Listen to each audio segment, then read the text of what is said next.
আল্লামা যখন ইন্তেকাল করলেন, আমি তখন মালয়েশিয়া থেকে যুক্তরাষ্ট্রে একটা কনফারেন্সে যোগ দিতে যাচ্ছি, কাতার এয়ারলাইন্সে। মালয়েশিয়া থেকে দোহাতে নামলাম। দোহায় যখন আমার ট্রানজিট, তখন শুনতে পেলাম যে আল্লামা বিদায় নিয়েছেন। সোশ্যাল মিডিয়ায় শুনে বিশ্বাস করতে পারলাম না। মুহূর্তের মধ্যেই মাসুদ সাইদি ভাইকে মেসেজ করলাম, উনি কোনো উত্তর দিতে পারলেন না।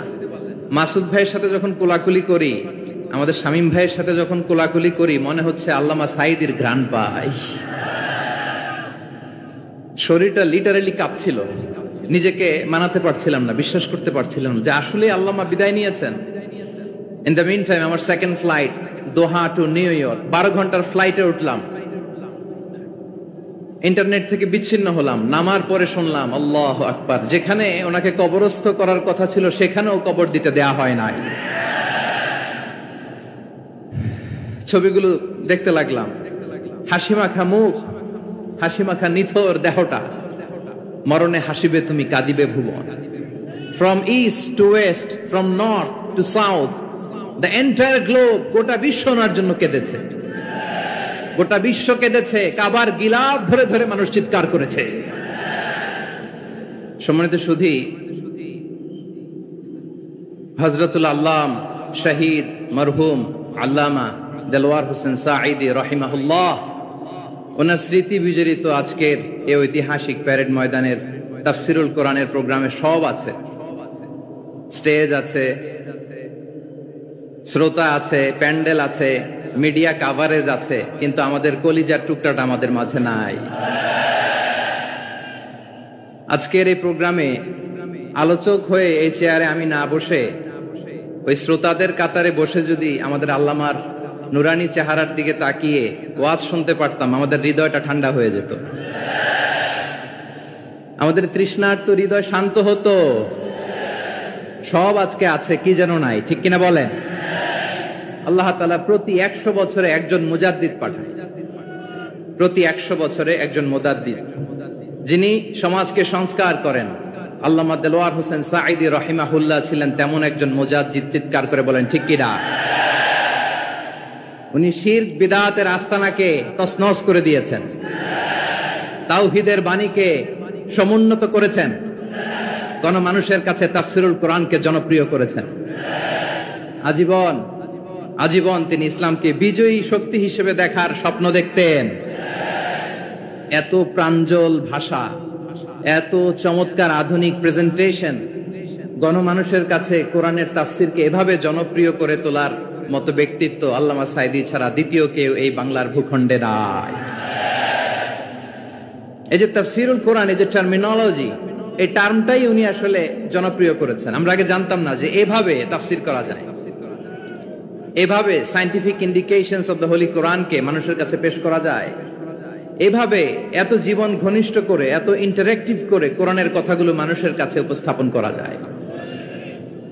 উনি অন্যায়ের বিরুদ্ধে সবসময় সোচ্চার ছিলেন, প্রতিবাদী কণ্ঠস্বর ছিলেন। ওনার আলোচনা শুনলে দেহের রক্ত টকবক করে ফুটতে থাকতো। আল্লাহু আকবার, আল্লাহু আকবার, আল্লাহু আকবার। He was a strong mouthpiece of Islamic revivalism. Islamic জাগরণের স্ট্রং মাউথপিস ছিলেন আল্লামা সাঈদী রাহিমাহুল্লাহ। অনেক দোয়া পেয়েছেন, আমরা পড়েছি, এমন জীবন তুমি করিবে গঠন, মরণে হাসিবে তুমি কাঁদিবে ভুবন। গোটা বিশ্বকে তিনি কাঁদিয়েছেন। আল্লামা যখন ইন্তেকাল করলেন, আমি তখন মালয়েশিয়া থেকে যুক্তরাষ্ট্রে একটা কনফারেন্সে যোগ দিতে যাচ্ছি, কাতার এয়ারলাইন্সে। মালয়েশিয়া থেকে দোহাতে নামলাম। দোহায় যখন আমার ট্রানজিট, তখন শুনতে পেলাম যে আল্লামা বিদায় নিয়েছেন। সোশ্যাল মিডিয়ায় শুনে বিশ্বাস করতে পারলাম না। মুহূর্তের মধ্যেই মাসুদ সাইদি ভাইকে মেসেজ করলাম, উনি কোনো উত্তর দিতে পারলেন না। মাসুদ ভাইয়ের সাথে যখন কোলাকুলি করি, আমাদের শামীম ভাইয়ের সাথে যখন কোলাকুলি করি, মনে হচ্ছে আল্লামা সাইদির ঘ্রাণ পাই। শরীরটা লিটারালি কাঁপছিল, নিজেকে মানাতে পারছিলাম না, বিশ্বাস করতে পারছিলাম যে আসলে আল্লামা বিদায় নিয়েছেন। ইন দ্য মিন টাইম আমার সেকেন্ড ফ্লাইট, দোহা টু নিউ ইয়র্ক, 12 ঘন্টার ফ্লাইটে উঠলাম। ইন্টারনেট থেকে বিচ্ছিন্ন হলাম। নামার পরে শুনলাম আল্লাহু আকবার, যেখানে ওনাকে কবরস্থ করার কথা ছিল সেখানেও কবর দিতে দেয়া হয় নাই। ছবিগুলো দেখতে লাগলাম। হাসি মাখা মুখ, হাসি মাখা নিথর দেহটা, মরণে হাসিবে তুমি কাঁদিবে ভুবন। From east to west, from north to south, the entire globe, গোটা বিশ্ব ওনার জন্য কেঁদেছে, গোটা বিশ্ব কেঁদেছে। কাবার গিলাফ ধরে ধরে মানুষ চিৎকার করেছে। এর চেয়ে শ্রেষ্ঠ মৃত্যুকার হতে পারে? আমাদের আল্লামার আর কি পাওয়ার ছিল বলেন? আর কি পাওয়ার ছিল?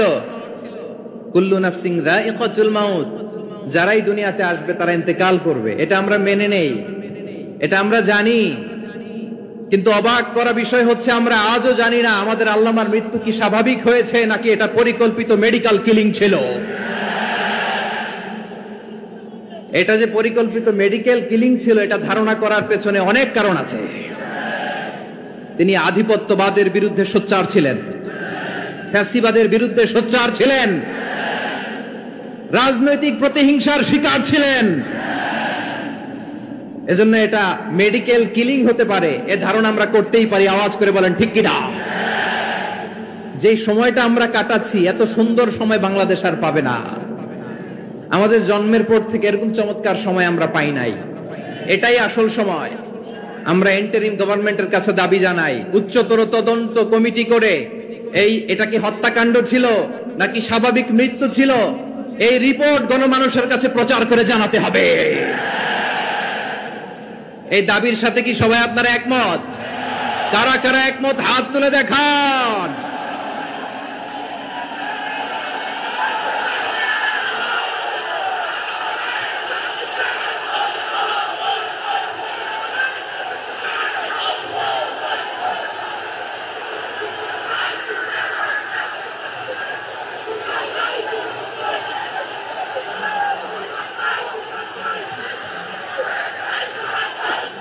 আমার প্রিয় ভাইয়েরা, প্রিয় চট্টলাবাসী, আল্লাহ তাআলা তার এই মুখলেস গোলামকে তার জান্নাতুল ফেরদাউসের মেহমান হিসেবে কবুল করুক, তার জীবনের সকল খেদমাগুলোকে কবুল করুক, জান্নাতুল ফেরদাউসের আলা মাকামে তাকে মেহমান হিসেবে কবুল করুক। আল্লামা শহীদ দেলোয়ার হোসেন সাঈদী রাহিমাহুল্লাহ, উনি ছাড়াও এই ঐতিহাসিক ময়দানে কথা বলেছেন আল্লামা লুৎফুর রহমান রাহিমাহুল্লাহ। চলে গিয়েছেন আমাদেরকে ছেড়ে। তিনি বলতেন, ইনশাআল্লাহ মিজান আবার আসবে। হুজুর আমি তো আসলাম, আপনি তো আমাদেরকে ছেড়ে চলে গেলেন। আল্লাহু আকবার, আল্লাহু আকবার, আল্লাহু আকবার। গলায় কোনো সুর ছিল না, সুর দিয়ে কথা বলতেন না, কিন্তু এত চমৎকার শব্দের বুনন, এত চমৎকার প্রেজেন্টেশন, এত চমৎকার ভাবে ঐতিহাসিক বর্ণনাগুলো তিনি উপস্থাপন করতেন। মন্ত্রমুগ্ধ হয়ে আমরা আল্লামা লুৎফুর রহমানের কথা শুনেছি। আমরা হযরতুল আল্লাম লুৎফুর রহমান রাহিমাহুল্লাহর জন্য এই বিশাল ময়দান থেকে দোয়া করছি, আল্লাহ তাআলা তুমি তোমার এই খাদেমকে জান্নাতের মেহমান হিসেবে কবুল করে নাও। আরো অনেক আল্লামারা এখানে কথা বলেছেন, বিশেষ করে বাইতুশ শরফের মরহুম পীর সাহেব হুজুর থেকে শুরু করে আরো যারা যারা তারকাতুল্য ওলামায়ে কেরাম এই চট্টগ্রামের ময়দানে কথা বলেছেন, আলো ছড়িয়েছেন। আমরা এই লক্ষ লক্ষ তাওহীদি জনতাকে নিয়ে তাদের জন্য দোয়া করছি, আল্লাহ তাআলা ওনাদের জীবনের সকল ভুল ত্রুটি ক্ষমা করে দিয়ে তাদেরকে জান্নাতুল ফেরদাউসের মেহমান বানিয়ে নিক। আমরা এই ঐতিহাসিক প্যারেড ময়দানের প্রোগ্রাম থেকে স্মরণ করতে চাই 24-এর ছাত্র নাগরিক অভ্যুত্থানে আমার যে সমস্ত ছাত্র নাগরিক ভাইয়েরা দেহের তাজা রক্ত বিলি দিয়ে নতুন বাংলাদেশ আমাদেরকে উপহার দিয়েছে। বিশেষ করে আপনাদের এই চট্টগ্রামের শহীদ ফাইসাল, শহীদ ওয়াসিম সহ সকল শহীদকে আল্লাহ তাআলা কবুল করুক। আমরা সবাই পড়ি আমিন। প্রিয় ভাইয়েরা, আমি নগণ্য একজন কোরআনের ছাত্র, এত বিশাল মঞ্চে এত বড় প্ল্যাটফর্মে কথা বলা আমার জন্য সাজে না। তারপরও আমাদের মুরব্বীরা আমাদের ডানে বায়ে বসে আছেন, ওনাদের আদেশ ক্রমে, ওনাদের অনুমতি ক্রমে কিছু কথা আজকের এই ঐতিহাসিক প্রোগ্রামে আপনাদের সামনে উপস্থাপন করার চেষ্টা করব। ওমা তাওফীকি ইল্লা বিল্লাহ। প্রিয় ভাইয়েরা, 5 দিন ব্যাপী এই তাফসীরুল কোরআনের প্রোগ্রামে অনেক ওলামা হযরত কথা বলেছেন। যারা কোরআন সুন্নাহ থেকে আমাদেরকে কোরআনের কথাগুলো শোনালেন, আমরা যেন সেগুলো আমল করতে পারি, আল্লাহ আমাদেরকে তৌফিক দান করুক। শুরুতে আমাদের নিয়তটাকে খালেস করে নেওয়া দরকার। এই যে গ্যাদারিং, এই যে হিউজ শোডাউন, এগুলো যদি আমাদের নিজেদেরকে পরিবর্তন না করে তাহলে এতে কোনো লাভ নাই। জোরে বলেন ঠিক কিনা?